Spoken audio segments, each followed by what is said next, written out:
भक्ति मार्ग चैनल में आपका स्वागत है। आज हम श्रवण करेंगे अमरनाथ गुफा की भगवान शिव की अमरत्व की चमत्कारी कथा, जिसको सुने मात्र से व्यक्ति की हर मनोकामना पूर्ण होती है। मान्यता है कि अमरनाथ गुफा के अंदर हिम शिवलिंग के दर्शन मात्र से मनुष्य को तेज पवित्र तीर्थों के दर्शन का पुण्य मिलता है।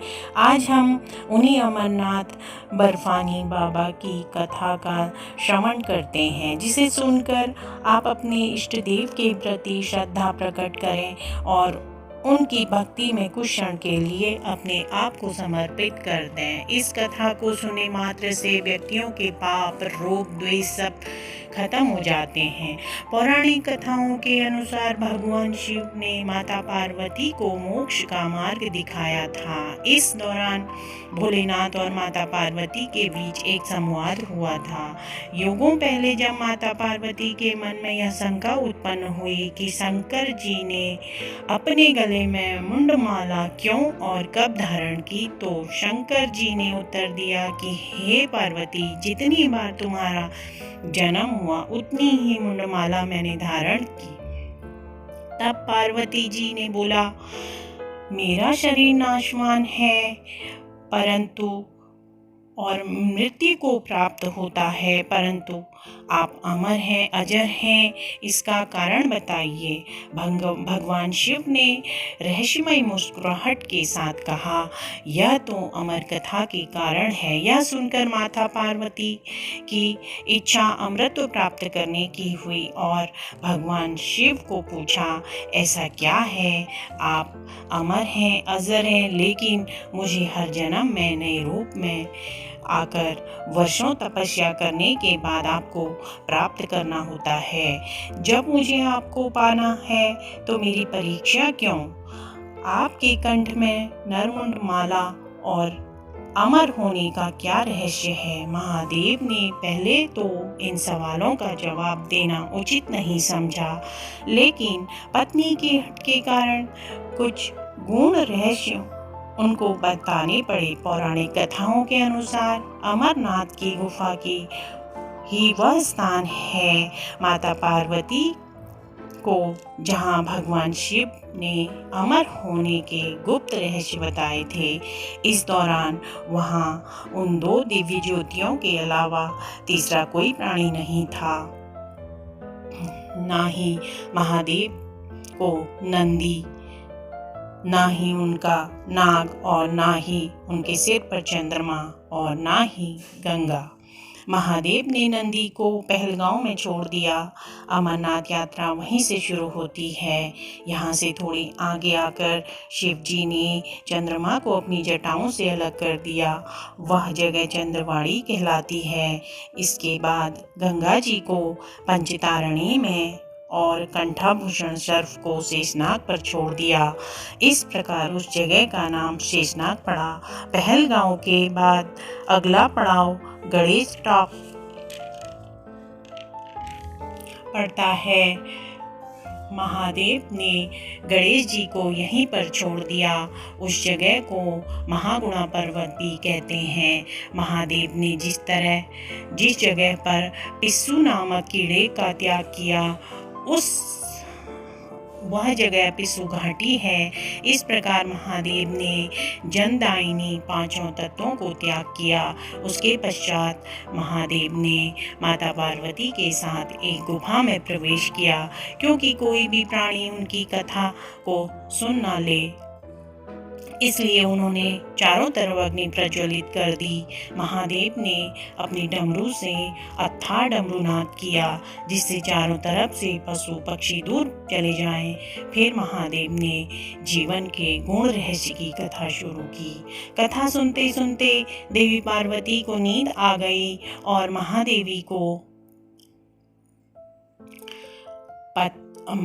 पता भी नहीं चला और भगवान शिव कथा सुनाते रहे। कथा को दो सफ़ेद कबूतर सुन रहे थे और बीच बीच में गूंगों की आवाज़ भी निकाल रहे थे। महादेव को लगा पार्वती मुझे सुन रही हैं और बीच बीच में हुंकारी भर रही हैं।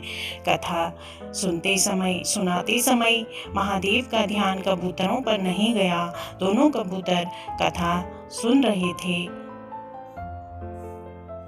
कथा समाप्त होने पर जब महादेव का ध्यान पार्वती पर गया तो उनके मन में विचार आया कि तो कथा कौन सुन रहा था, बीच बीच में हुंकारी कौन भर रहा था। तब महादेव ने कबूतरों को देखा और कबूतरों को देखकर उनको क्रोध आ गया। तब कबूतरों का वो जोड़ा उनकी शरण में आ गया और बोला, हे भगवान, हमने आपसे अमर कथा सुनी है। यदि आप हमें मार देंगे तो आपकी कथा झूठी हो जाएगी। हमें वर प्रदान कीजिए।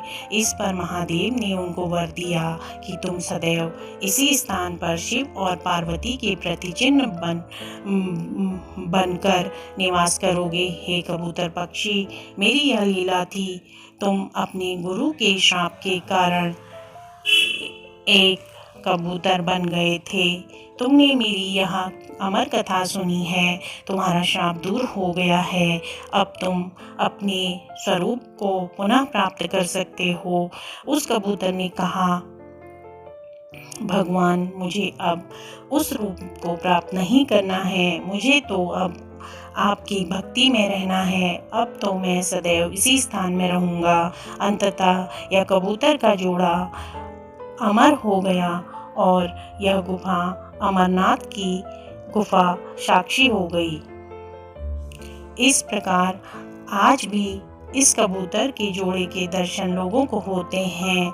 जब माता पार्वती की निद्रा भंग हुई तब उन्होंने देखा महादेव साक्षात खड़े हैं। उनके सामने दो कबूतर पक्षी हैं। माता पार्वती ने रुहासे शब्दों में कहा, महादेव, भोलेनाथ, हे करुणा निधान, मैं तो अमृत की कथा से वंचित रह गई। मेरा कितना मन था मैं अमृत को प्राप्त करूं। हे प्रभु, क्या मेरी यह इच्छा हमेशा अधूरी रहेगी? महादेव ने कहा, हे प्रिय, तुम इतना निराश क्यों होती हो?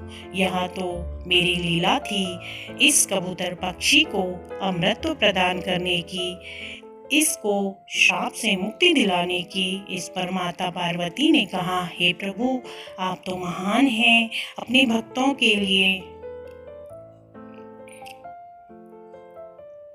इतने दूर, इतने निर्जन में आपने इस पक्षी के लिए व पूरे जगत के लिए अमृत का मार्ग प्रशस्त किया। महादेव ने कहा, हे देवी, आप मेरी अंश हैं। आपको ऐसे विलाप करने की कोई आवश्यकता नहीं है, क्योंकि आप हर बार मृत्यु को प्राप्त करती हैं और हर बार जन्म लेती हैं और हर बार मुझे आपको प्राप्त करने के लिए प्रतीक्षा करनी पड़ती है और हर बार परीक्षा लेनी पड़ती है। हे देवी, मैं आपको यह बताना चाहता हूँ कि आप हर बार मृत्यु को प्राप्त करती हैं। आप संसार को यह संदेश देती हैं, मनुष्य एक बार जन्म लेगा तो उसकी मृत्यु निश्चित है। तो इसलिए मैंने आपको अमृत के ज्ञान से वंचित रखा। आपने बड़ा ही त्याग किया है। आप तो करुणा की मूर्त हैं, मेरी अर्धांगिनी हैं, मैं अर्धनारीश्वर हूँ। इस प्रकार महादेव ने देवी पार्वती को शांत किया। इस प्रकार महादेव ने अपनी अमृतवाणी से पर्वत, हवाओं, बेलपत्र, घास, मैदान, तालाब, तलैया पर अपने अमृत को घोल दिया। उस स्थान पर जो भी जाता है वह अलग ही अमृत का अनुभव करता है, इस रहस्य को जानता है। तत्पश्चात महादेव और माता पार्वती कैलाश पर्वत की तरफ प्रस्थान कर गए। तभी से यह स्थान अमरनाथ गुफा के नाम से जाना जाता है। भगवान महादेव ने यह भी कहा था, जो भी व्यक्ति इस गुफा के अंदर शिवलिंग का दर्शन करेगा उसे 23 पवित्र तीर्थों के दर्शनों का पुण्य प्राप्त होगा। अमरनाथ गुफा भगवान शिव के प्रमुख तीर्थ स्थानों में से एक है।